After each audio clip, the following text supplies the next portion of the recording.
જૂનાગઢ શહેરના કડિયાવાડ વિસ્તારમાં સામાન્ય મજાક મસ્તીમાં મિત્રએ જ મિત્રની હત્યા કરી હતી। જો કે આ બનાવને લઈ પોલીસે તપાસનો ધમધમાટ આદરી આરોપીને ઝડપી પાડ્યો છે અને આરોપીને ઘટના સ્થળ પર લઈ જઈ પોલીસ વિભાગ દ્વારા રિકન્સ્ટ્રક્શન કરવામાં આવ્યું હતું।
જૂનાગઢના કડિયાવાડ વિસ્તારમાં ગત 1 માર્ચની રાત્રિએ એક એવી ઘટના બની હતી કે જેણે સમગ્ર પંથકને હચમચાવી દીધો હતો।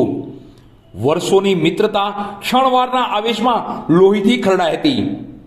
આ હૃદયદ્રાવક ઘટનાની વિગતો આપતા ડીવાયએસપી હિતેશ ધાંધલિયાએ જણાવ્યું હતું કે જામકા ગામના 19 વર્ષીય આશાસ્પદ યુવાન રાશિશ ઉર્ફે ભયુ હરસુખભાઈ સોલંકીની તેના જ મિત્ર દ્વારા હત્યા કરવામાં આવી હતી। પોલીસે હાથ ધરેલી તપાસમાં બહાર આવ્યું હતું કે મિત્રો વચ્ચે થયેલી સામાન્ય બોલાચાલીએ અંતે ખૂની ખેલનું સ્વરૂપ ધારણ કર્યું હતું। મૃતક રાશિ સોલંકી પોતાની બહેનને બોટાદ ખાતે લાઈવ ડેકોરેશનના કામ અર્થે જવાનું કહીને ઘરેથી નીકળ્યો હતો। તે વિસાવદર ખાતે રહેતા તેના નજીકના સગા રવિ સોલંકીના ઘરે પહોંચ્યો હતો। ત્યાં રાત્રિ ભોજન કર્યા બાદ રાશિશ અને રવિ ઇકો ગાડી લઈને જૂનાગઢ આવ્યા હતા।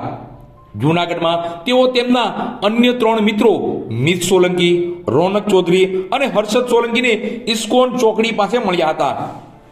ત્યારબાદ આ 5 મિત્રો કાળવા ચોક થઈને કડિયાવાડ વિસ્તારમાં આવેલ વૃંદાવન એપાર્ટમેન્ટ પાસે બેઠા હતા।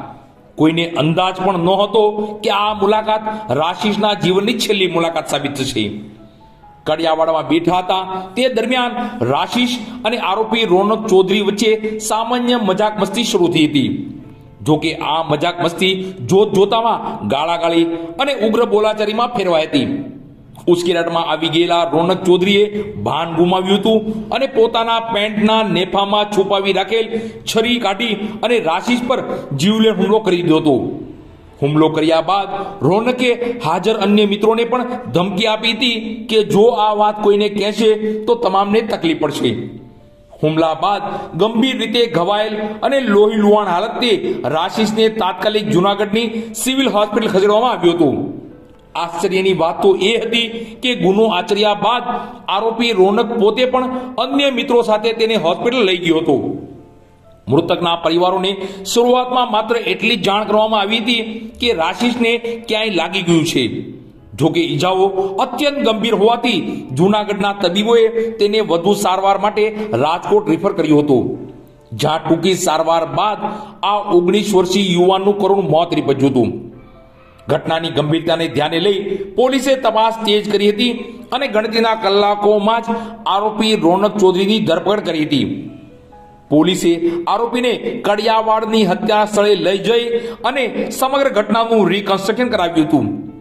લંગડાતી હાલતમાં આરોપી રોનકે પોલીસ સમક્ષ પોતે આચરેલા પાપની કબૂલાત કરી હતી અને ઘટનાનું વર્ણન કર્યું હતું। આ દ્રશ્ય જોવા માટે કડિયાવાડ વિસ્તારમાં લોકોના ટોળે ટોળા ઉમટ્યા હતા।